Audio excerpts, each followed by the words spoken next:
جو سب سے پرانے پتھر زمین پر پائے گئے ہیں ان کی عمر لگ بھگ 3 یا 3.5 ارب سال ہے۔ اب 3 ارب سال ہوتا کتنا ہے؟ اگر یہ لکیر 6000 سال کی نمائندگی کرتی ہے تو آپ کو یاد ہے کہ 10 کروڑ سال ایک 10 میل لمبی لائن کرتی ہے اور 3 ارب سال ایک 300 میل لمبی لائن کرے گی۔ اس سے یہ بات بالکل واضح ہوتی ہے کہ ڈارون اور لائل بنیادی طور پر صحیح تھے اور کیلوین غلط تھا۔ لیکن کیلوین کی دلیل، اس کی منطق میں آخر خرابی کیا تھی؟ اگر زمین واقعی 3 ارب سال پرانی ہے تو یہ ٹھنڈی کیوں نہیں ہو چکی ہے؟ اس کا جواب ہمیں اس صدی کی سب سے بڑی دریافت کے بعد ہی ملا۔ یہ دریافت البرٹ آئنسٹائن کی تھی، جو اس صدی کا سب سے بڑا سائنسدان مانا جاتا ہے۔ آئنسٹائن نے ثابت کیا جب ایٹم ٹوٹ کر ہلکے ایٹموں میں تبدیل ہو جاتے ہیں تو ان ایٹموں کا کچھ مادہ توانائی میں تبدیل ہو جاتا ہے۔ آئنسٹائن کی یہ دریافت، جو مادہ اور توانائی کے باہمی رشتے کو ظاہر کرتی ہے، اس شورائے آفاق مساوات کے ذریعے بیان کی جاتی ہے۔ اسی مساوات سے یہ بھی ثابت ہو جاتا ہے کہ تھوڑا سا مادہ توانائی کی بہت بڑی مقدار میں تبدیل ہو سکتا ہے۔ اسی فارمولے کے استعمال سے ایٹمی بجلی گھروں یا ری ایکٹرز میں بجلی پیدا ہوتی ہے، لیکن دوسری طرف اسی ایٹمی طاقت سے انسان نے اپنی تباہی کا سامان بھی پیدا کیا ہے۔ آئنسٹائن کی اس دریافت سے ہمیں پتہ چلتا ہے کہ زمین اب تک گرم کیوں ہے، حالانکہ اس کو بنے ہوئے اتنا لمبا عرصہ گزر چکا ہے۔ وجہ اس کی یہ ہے، زمین کے اندر موجود یورینیم کے ایٹم جب ٹوٹتے ہیں تو ان میں سے توانائی خارج ہوتی ہے۔ اس توانائی سے زمین کو گرمی پہنچتی ہے اور اس کے ٹھنڈے ہونے کی رفتار بہت کم ہو جاتی ہے۔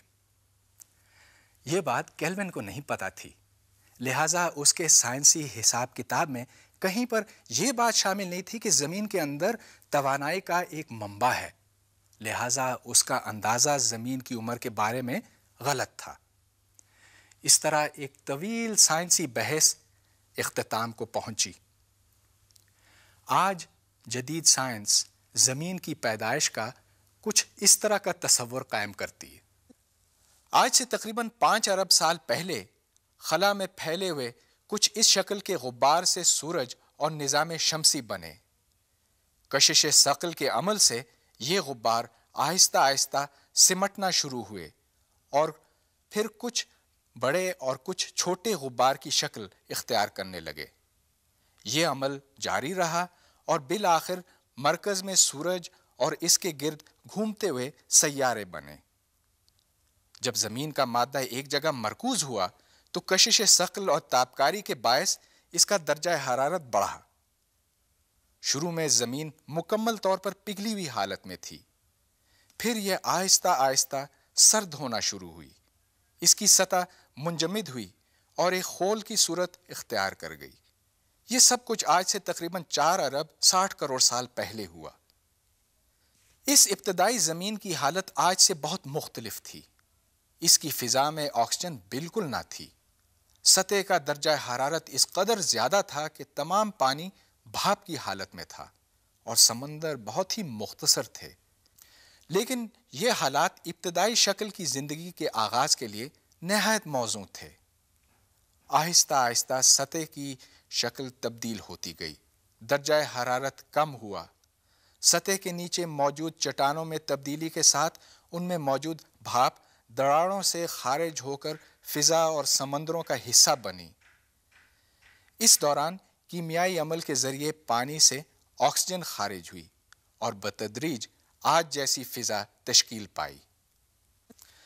ماضی میں بر اعظموں کی شکل بھی بہت مختلف تھی۔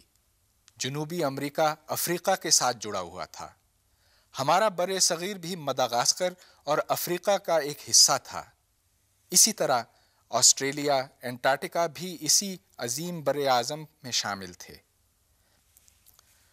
آج سے تقریباً 3 کروڑ سال پہلے یہ بر اعظم ٹوٹنا شروع ہوا اور اس کے مختلف حصے آہستہ آہستہ سرک کر اپنی موجودہ جگہ پر آ گئے۔ آج کے پروگرام میں آپ نے یہ دیکھا کہ ایک طویل سائنسی سفر طے کر کے ہم نے زمین کی پیدائش کا ایک جامع تصور قائم کیا، اور آپ نے یہ بھی دیکھا کہ اس سفر کے دوران شدید اختلاف رائے بھی پائی گئی تھی، مگر اختلاف رائے سائنس کے لیے کوئی بری بات نہیں ہوتی، بلکہ یہ اچھی چیز بھی ہو سکتی، اس واسطے کہ جب سائنسی تنازع ہوتے ہیں تو سائنس بعض دفعہ اور تیزی سے ترقی کرتی ہے۔ سائنسی تنازع حل کرنے کا طریقہ یہ نہیں ہوتا کہ کسی بڑے سائنسدان کی تھیوری کی آڑ لی جائے، بلکہ کسی بھی سائنسی تھیوری کی سچائی کو جانچنے کے لیے اس کو منطق اور تجربے کی کسوٹی پر رگڑا جاتا ہے، یوں صحیح اور غلط میں فرق کیا جاتا۔ اب اجازت دیجیے، خدا حافظ۔